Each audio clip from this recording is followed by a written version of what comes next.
Most people picture Michael Jackson under blinding stage lights, surrounded by roaring stadiums and screaming fans. But peel back the spectacle, and you find someone who never really stopped being a kid.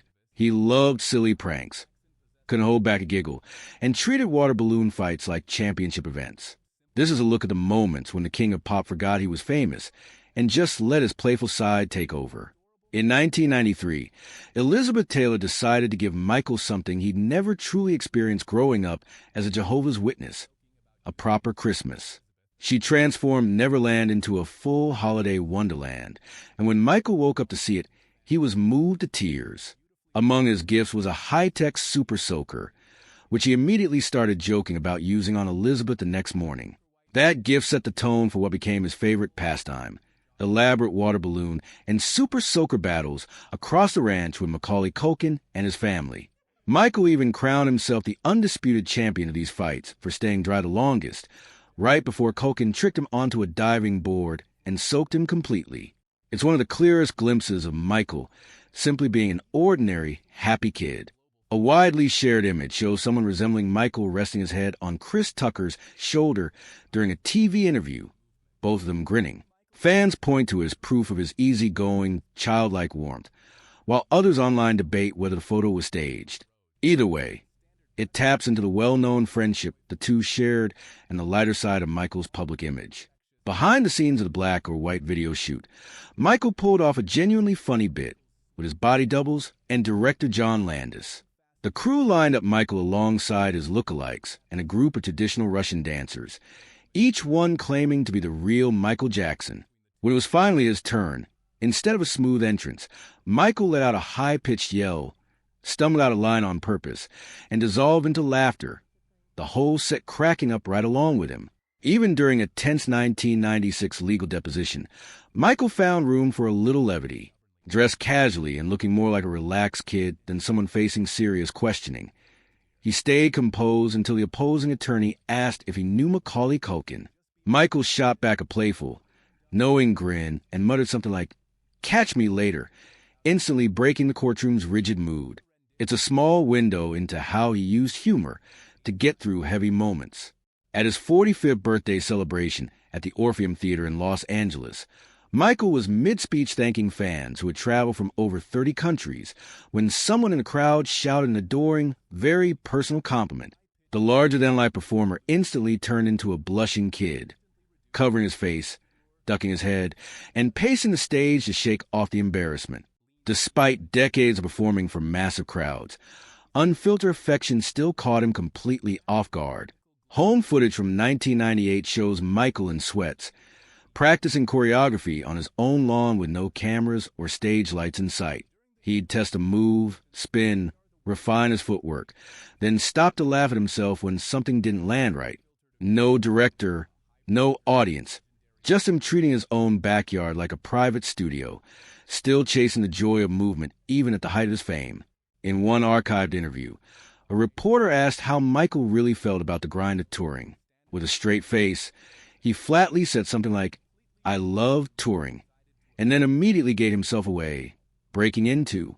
Michael and his You Rock My World co-star Chris Tucker clearly had an easy rapport. In one hangout, Tucker's rapid-fire impressions and jokes had Michael doubled over, hands covering his face, letting out his signature high-pitched laugh. Every time he tried to catch his breath, Tucker landed another line and sent him right back into hysterics.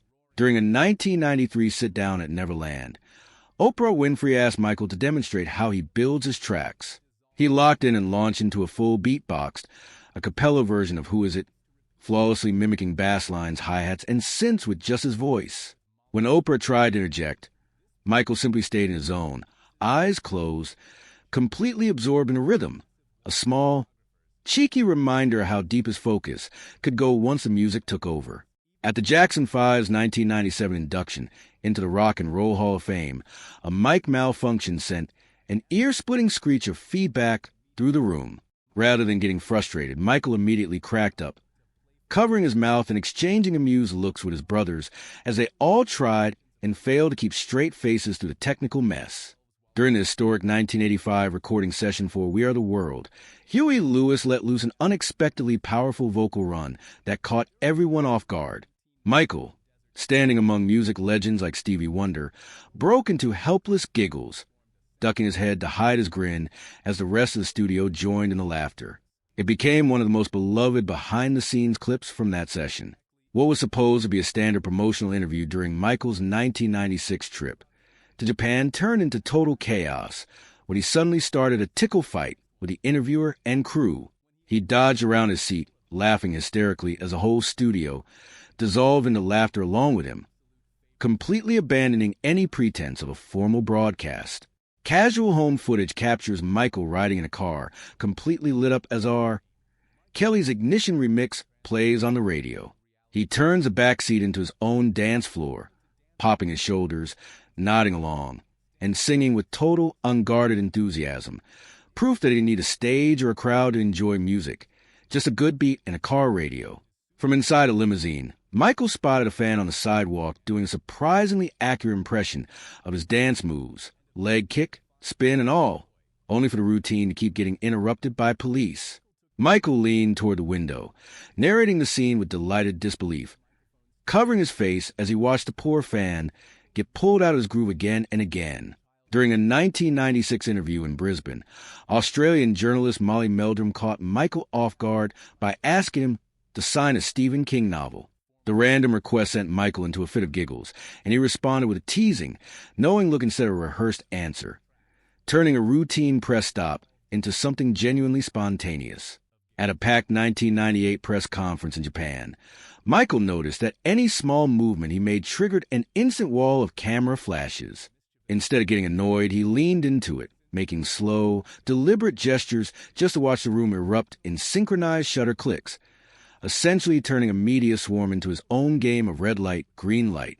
During his high-profile 1995 interview with Diane Sawyer, alongside his wife Lisa Marie Presley, Michael handled probing personal questions about their marriage with surprising amount of humor. He kept shooting Lisa Marie playful glances, breaking into boyish grins whenever the conversation touched on their relationship, and traded light-hearted teasing with her instead of sticking to rehearsed talking points.